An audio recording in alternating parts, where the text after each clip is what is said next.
રાજકોટમાં પિઝા રેસ્ટોરન્ટમાં મનપાના આરોગ્ય વિભાગની તપાસ કડક કાર્યવાહીના આદેશ બાદ આરોગ્ય વિભાગે તપાસ કરી। પાપા લુઈસ પિઝામાં મનપાના આરોગ્ય વિભાગની કાર્યવાહી। મોટી સંખ્યામાં અખાદ્ય જથ્થો મળી આવ્યો।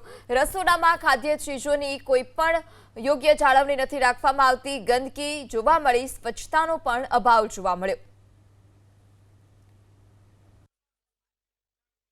રાજકોટ મહાનગરપાલિકા આરોગ્ય વિભાગના જે અધિકારી છે તેમના દ્વારા જે કાર્યવાહી કરવામાં આવી છે, જોઈ શકાય છે કે મહાનગરપાલિકાના મેયર સહિતના જે પદાધિકારીઓ અને અધિકારીઓ છે તેમના દ્વારા પ્રેસ કોન્ફરન્સ કરવામાં આવી હતી।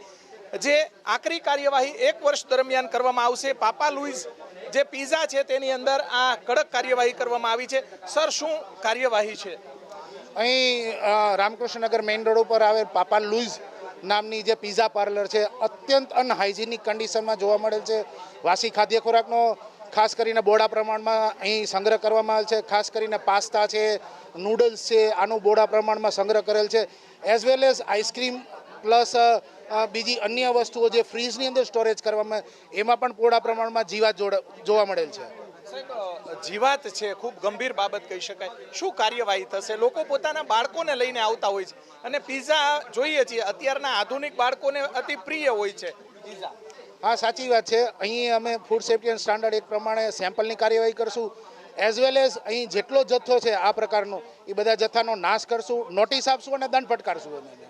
બરોબર સાહેબ, આગળની કાર્યવાહી જે છે તે અન્ય પિઝા પાર્લરમાં કરવામાં આવશે? બધી કન્ટિન્યુ નિરંતર આ ઝુંબેશ ચાલુ રહેવાની છે, એ વાત હકીકત છે। અખાદ્ય કઈ કઈ વસ્તુઓ સાહેબ ઝડપાઈ છે પિઝામાં? અખાદ્ય કરતા જ છે, અહીં કોઈ પણ જાતની લેબલિંગ પ્રોસેસ જ નથી। જે બ્રેડ હોય તો બ્રેડની માથે મેન્યુફેક્ચર ડેટ છે, એક્સપાયરી ડેટ છે, બેસ્ટ બિફોર છે, કોઈ પણ જાતની કોઈ પણ વસ્તુમાં જોવા મળેલ નથી આની અંદર। ચોક્કસથી આ દ્રશ્યો આપણે બતાવશું।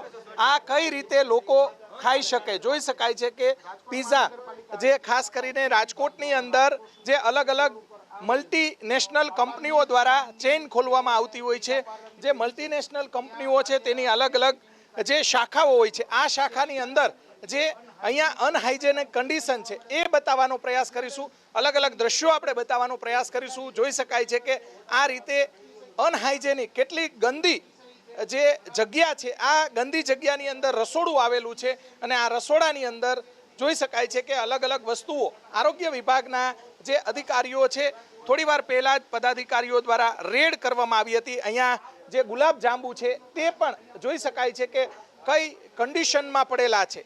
દરેક વસ્તુ આ રીતે ખુલ્લામાં પડેલી છે। અહીંયા તેલ છે, સાથે સાથે અહીંયા જે દાળ બનાવવા માટેનો જે સામાન છે એ પણ બતાવવાનો પ્રયાસ કરીશું। કઈ રીતે ખાઈ શકાય આ વસ્તુ, તે સૌથી મોટો સવાલ છે। લોકો પોતાના બાળકોને જે પિઝા અને જીદ કરે તે પહેલાં 100 વખત વિચાર કરવાની જરૂરિયાત છે। આની અંદર જે જીવડા છે એ બતાવવાનો પ્રયાસ કરીશું। જોઈ શકાય છે કે વંદા છે અંદરની તરફ।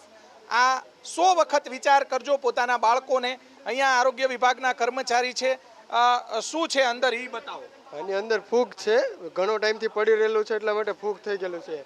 પછી આ વસ્તુની અંદર જીવાત છે, જીવડા થઈ ગયેલા છે। આ લોકો વ્યવસ્થિત ફૂડ રાખતા નથી એટલા માટે અમે ગઈકાલે રાતે પેસ્ટ કંટ્રોલ કરાવ્યું હતું અને એટલા માટે જ મેં જે રેસ્ટોરન્ટ બંધ રાખેલું જ છે, કેમ કે ક્લિનિંગ ને સાફ સફાઈ કરાવી હોય એટલા માટે રેસ્ટોરન્ટ અત્યારે મારું બંધ જ છે અને અમે સાફ સફાઈનું કામ અમારું ચાલુ હતું। ત્યાં એ લોકોની ટીમ આવી છે ચેકિંગ માટે।